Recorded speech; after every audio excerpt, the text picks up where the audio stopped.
All right, good morning, everybody. Okay, so please, I just want to mention our esteemed sponsors for tonight. We have Rabbi Yigal Chaimov, Lili Nishmat Harav Simcha ben Mazal, Benyamin ben Frachia. We also have Boris Davidov, Lili Nishmat Mazal bat Yeshua, Uriel Mizrakandov, Nathanael ben Ephraim, David ben Simcha, Aaron ben Sion, Rabbi Ephraim Shlomo Halberstam, Yonah HaKohen, Bachiev, Yosef Tzvi Davidov, Yaakov Davidov, Nishmat Rivka Bat Chana, Istam, and Rivka Bat Dvorah for Shidduch and Ezchut for all Kal Yisrael. All those that need refuah should have a refuah shleima, refuah tenev shvuah teguf, and all those that have a Le'ilei Nishmat, their neshamot should be raised very, very high in the zchut of our learning tonight. All right, so good morning, everyone, and welcome. My question is, why are we here tonight? It's 1:50 a.m.-ish, almost 2 a.m., and it's a Thursday night. It's the 7th day of Sukkot. It's Hoshana Rabbah, and you're staying up all night. My question is, why? Why are we doing this?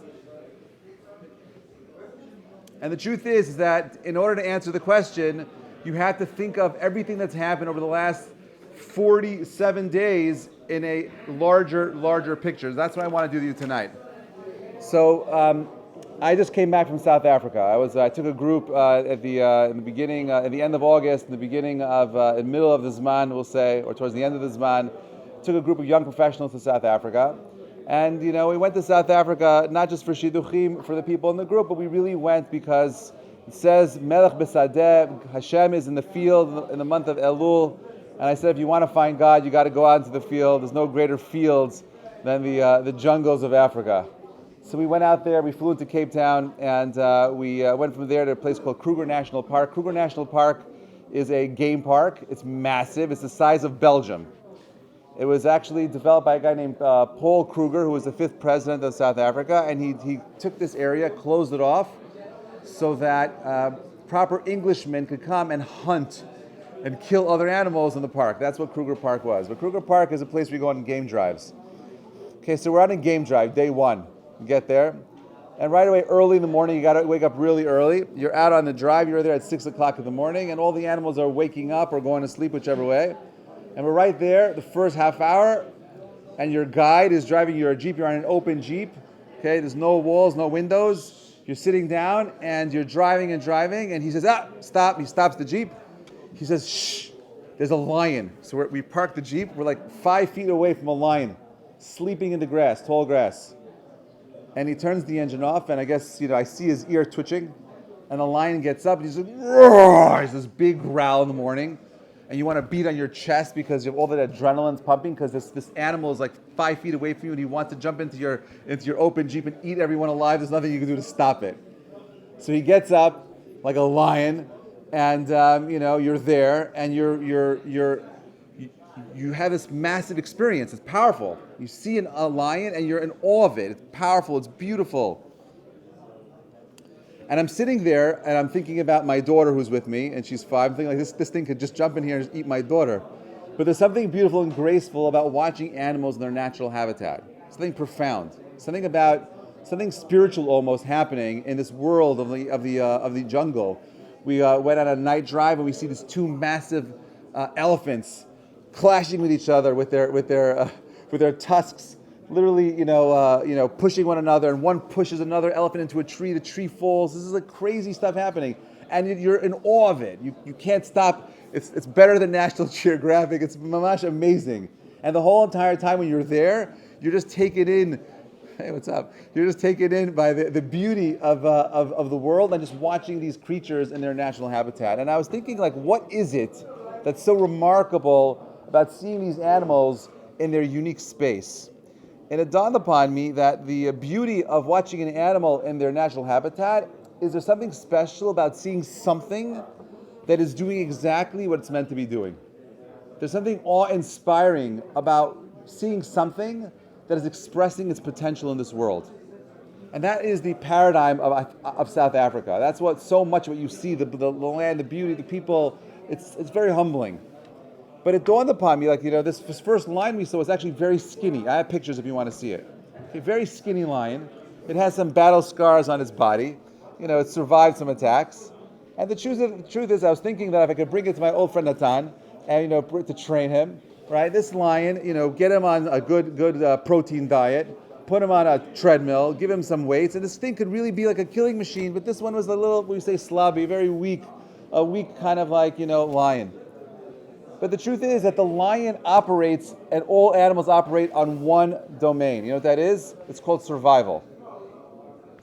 Every single creature on the planet is primed for survival. And each one of us is guilty of allowing our survival instincts to guide us. Why do I say guilty? Let's answer the question, what are we doing here tonight? What is the avodah of Rosh Hashanah? I know you're going to tell me. Hashem hu Elokim. Hashem Melech. Right? Right? That's what it is, right? It's about declaring God as king. Now, why are we doing that? Why is it that the avodah of Rosh Hashanah is me saying there's a king in heaven? Why do I have to do that?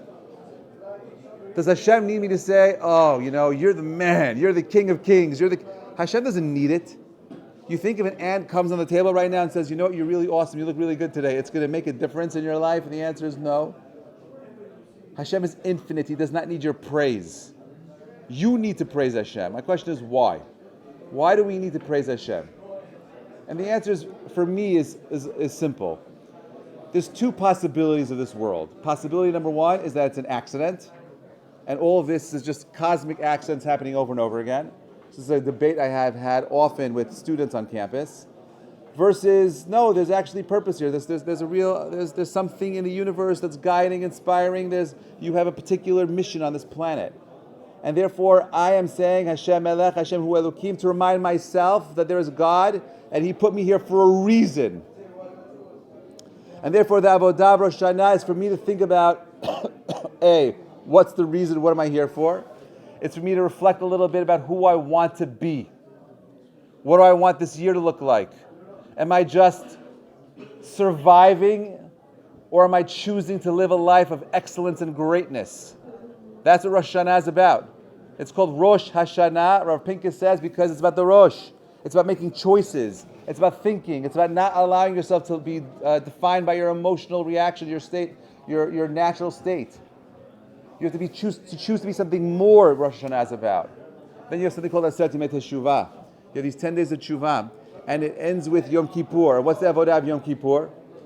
Kippur is about recognizing that my past no longer defines me. That I cut myself away from what I was, and I truly embrace this new concept of who I am meant to be. That's Rosh Hashanah again. So you have this dual system.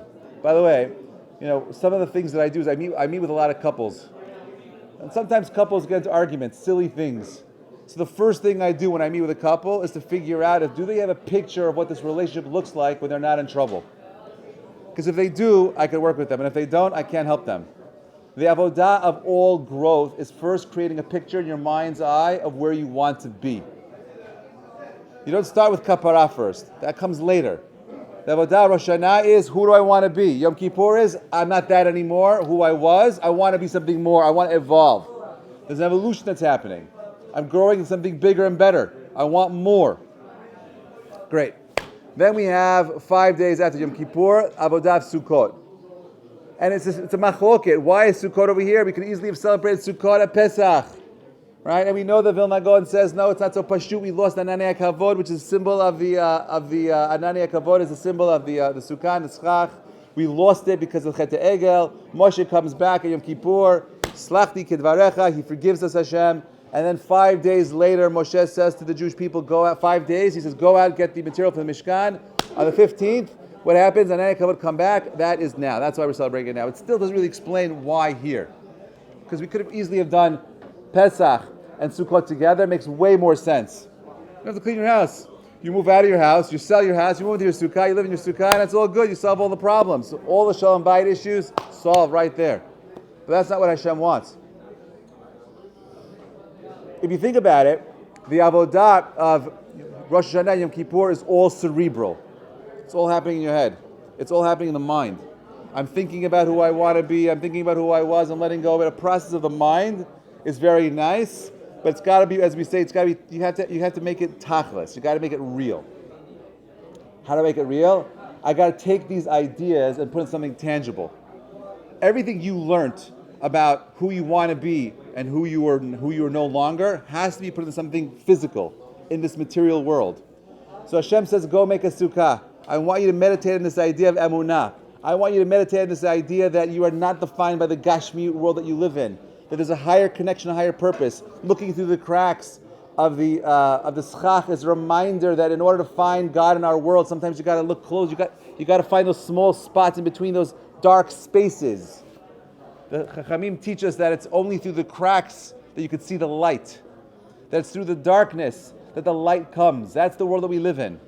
Sukkah reminds me that as we're preparing for the darkness of winter. So, okay, great. I build a sukkah. I go from the avodah of the moach and I bring it to the lev. I make it tangible. I make it real. And I'm sitting in the sukkah for 7 days and I'm living in a world where I'm swimming with God. What is the mitzvah of the sukkah? Leisheh besukkah.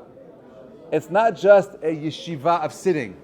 The idea of going to yeshiva is not sitting. If you're sitting all day in the yeshiva, you're missing the point of the yeshiva. You sit in the yeshiva because you're supposed to learn. You're supposed to make it real again. You built this structure. What does it represent? How do I take the idea of the sukkah and I bring it into my heart? Because the longest distance in the world is between my mind and my heart. How do I make it real? How do I feel this idea that I'm actually living, walking with God? That I want to become more than just an animal, a behemah, ba'ama. What it is what it is. It never changes. The animal will never get on the treadmill. It doesn't need to. It'll live on its instinct. Because the holiday is really a celebration of you. That the teshuvah that we're talking about, that return is what? To your greatest self. What does it mean to be the best you? The best husband, the best son, the best community member. Because we don't want mediocrity. The Torah wants excellence. It wants greatness. Our ancestors fought very hard to maintain a deep connection to the Torah because they saw that it developed true leaders, people that wanted to change the world. And by the way, we have in so many ways. And we have so much more to do. So what is Hoshana Rabbah really about? What are we doing here? Baruch atah Adonai, Eloheinu melech haolam, shehakol nihya bidbaro. We're going to pick up our etrog and lulav, and we're going to scream, Hoshana! Right? And we're going to keep singing it over and over again. What are we saying? We're saying, please Hashem, help us. Now, this is actually one of those weird things that I have a hard time with. The Chachamim tell us that on Hoshana Rabbah is when that seal becomes more sealed. So first you have the seal of Rosh Hashanah and the sketch seal. Then you have the seal of Yom Kippur, and that's a sketch seal. And then you have the real seal, the seal of Hoshana Rabbah, the real seal at the end of Hanukkah. Like if you're a parent and you're going to teach your children about, things that are real, when you say something, you got to keep to the thing. This is the way it is. You don't change it. But Hashem is so infinitely loving, He gives you infinite opportunities to go ahead and work on becoming better and better and greater. So what do we do on Hoshana Rabbah? We take these things that we've been carrying for the whole entire week. The etrog, the lulav, the hadassim, and the aravot. And we know that the etrog is the highest of all the 4 Arba Minim, because it's got tam v'reach, right? And we know the aravot, the en lo tam, en lo reach, it's nothing. And then we talk about the 4 different kinds of juices, just like on Pesach. And the aravot are the lowest of the low. And we take these aravot, and what do you do with them? We get 5 of them, and we beat them into the earth. The 5 always represents teshuvah. The 5 always represents the fifth of the fifth bracha of the Shmona Esrei is Hashivenu Hashem Elokecha. It's about returning. The Hay of Teshuvah. Avraham gets the Hay of the Hay from Teshuvah also. Hay is always about returning. It's the world that God created with that back door for you to come back into. There's always a way back into the planet. That's what the Hay represents. Hoshana Rabbah. And the Aravah represents the lowest Jew. The Jew, by the way, the Aravah we know is what? Is which organ? We know the etrog is the heart. We know that the lulav is the spine. The hadassim are the what? The eyes. Aravot are the lips. Right? Why are the lips the lowest parts of who we are? The lips always get a bad rep. The mouth. Chavetz Chaim teaches us the mouth is the most important organ in the body. What you say is what the world around you looks like. You define your reality. Your words matter. How you think about yourself, how you speak about the world around you, how you speak about your mitzvot is real. But the Aravah represents something more than that. We know that the Aravot are very much a reflection of something more, right? The Aravah has the same gematria as Zera, right? Seeds. And seeds are not just stam, the DNA of your life. It's much more than that. Did you know that in one strand of DNA, you have 3 trillion lines of code? In one DNA strand, like one cell of your body has all the DNA, every single DNA in everything about you. And in your DNA, you have the power of being immortal. You have the power of living forever. You have the power of regrowing limbs. The power of changing your IQ. Everything is in there. It's all there for you to unlock. You have infinite potential and you don't even know it. You keep thinking about your limitations. Those are limitations you set by yourself, for yourself. There are no limitations. You can do anything you put your mind to. So it makes you an Adam. So we know that the word Adam comes from the word Adamah. But it's more than that. They come from people like Abraham, David, and Moshe. And they have one thing in common. They all didn't think very highly of themselves. Abraham says, "Ani afa ve'efer, I'm nothing but the dust of the earth." David Melech says, "Ani what? I'm tola, I'm like a worm." Moshe says, "Ma ani, what am I?" By the way, each letter is emet. They're talking about the truth. Right? These people are teaching you the truth. You know what the truth is? Is that you're nothing without God. Your infinite power, your strength comes from a higher source. You want to tap into it? Well, how tall does a tree grow? No, as tall as it can. A tree will always express its fullest potential. You have gaps, buildings, it's going to stretch out a little bit more to get more sunlight. It's got a little bit of water, it's going to keep going. The Aravah comes to the word arevut. Kol Yisrael arevim zelazeh. So one of the rarest things you're going to see in Kruger National Park is something called a wild dog. Okay, wild dogs are not like regular dogs. Wild dogs are the most vicious and successful hunters in the park, in the jungle. Now, the tour guide told us that they're an endangered species. There's only 127 of them left 124 of them left in Kruger National Park. And it bothered me, like, wait a minute, if they're such successful hunters, well, why are they almost extinct? If you're a successful hunter, your species should be doing really well, right? Yeah, they're doing very well, no problem, right? So these are wild dogs. Okay, now the wild dogs have a very particular feature that's different than all the other hunters in the jungle. Every other animal will always kill its prey before it eats its prey. A lion will go for the neck, drain the life out of its animal, and then eat it. Right? But a wild dog is not like that. The wild dogs, if you ever, it's very gruesome. You don't want to see another animal killing another animal, no matter how much you hear about it. It's the most terrifying thing in the world to see an animal being eaten by another animal that's screaming. The wild dogs come, they find a little impala, it's like a small little deer, and they just rip it apart alive. And each animal is there because they understand something called strength in numbers. But they're not there to serve the community. They're each there to serve themselves. They see the strength in numbers and having power, but each one is there to serve its own selfish wants and needs. They can't wait for the other guy, so each one is grabbing a piece of meat for itself because they're afraid of somebody else coming and taking it away from them. They're all there for selfish reasons, and it was a powerful lesson.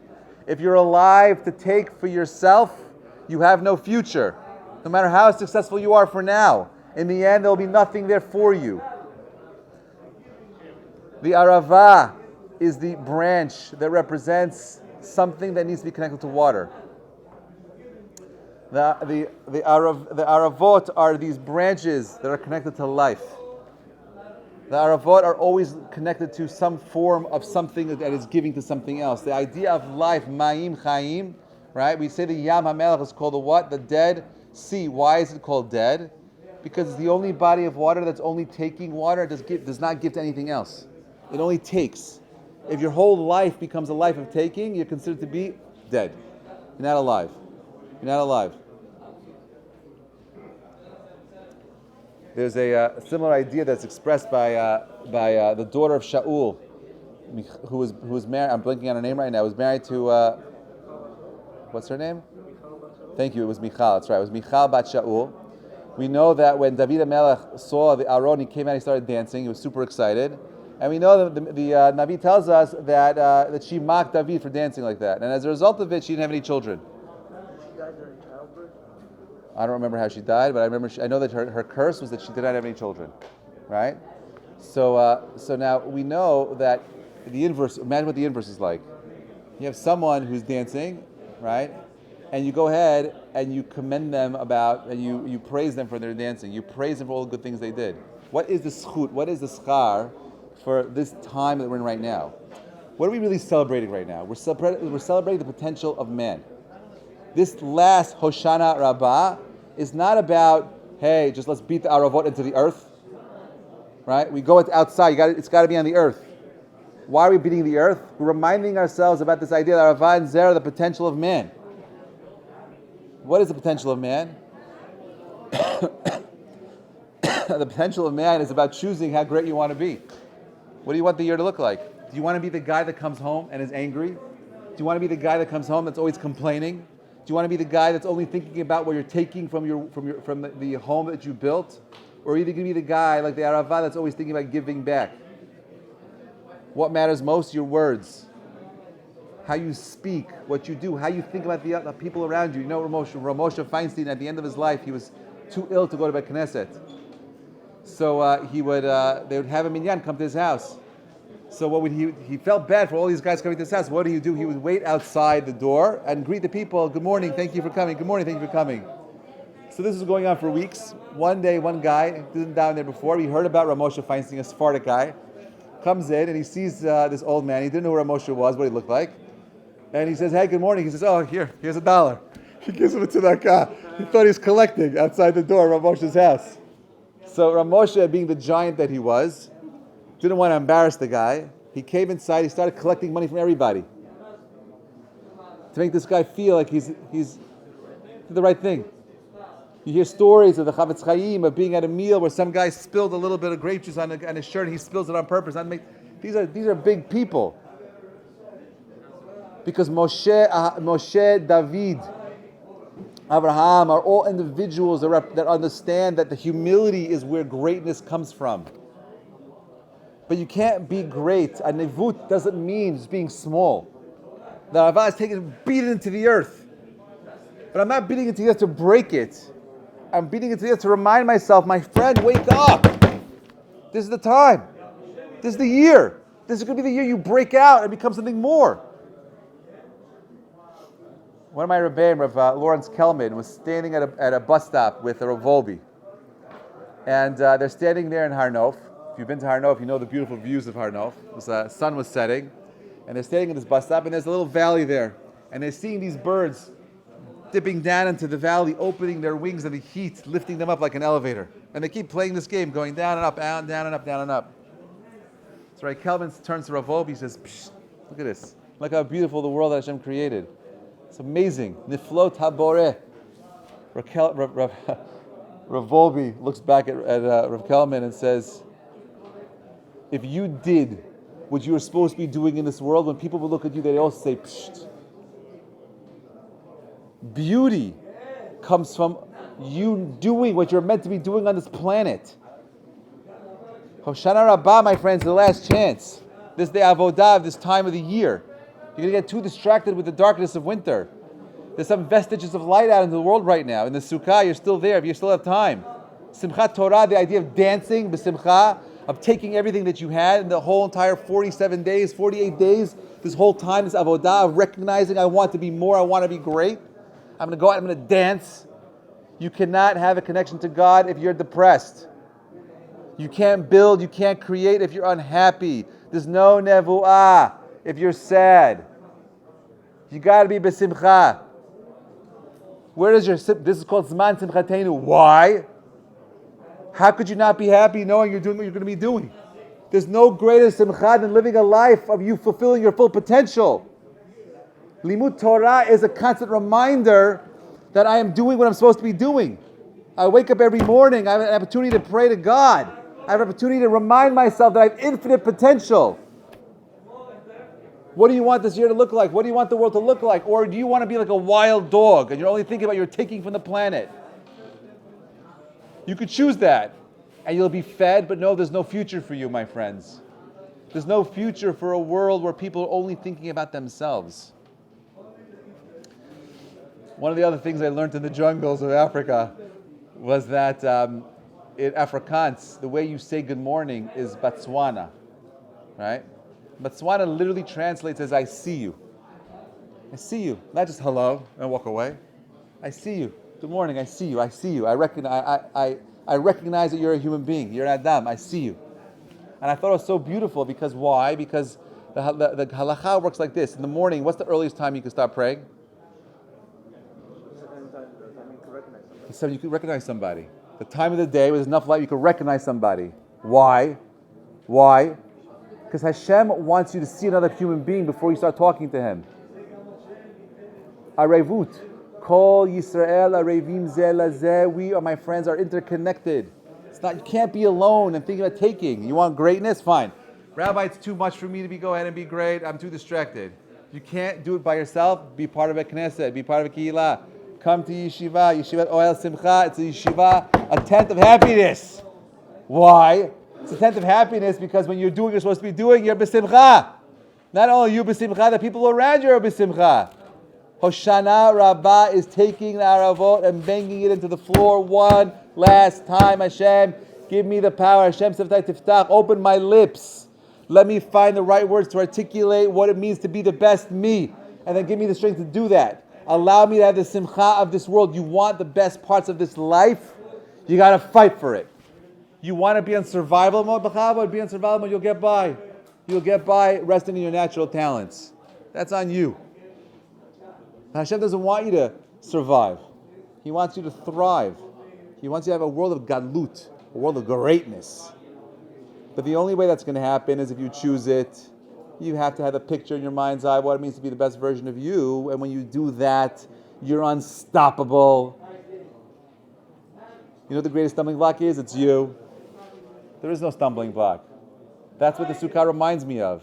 Hakol Heva, we read Kohelet on purpose to remind ourselves that it's all nonsense. This material world is nonsense.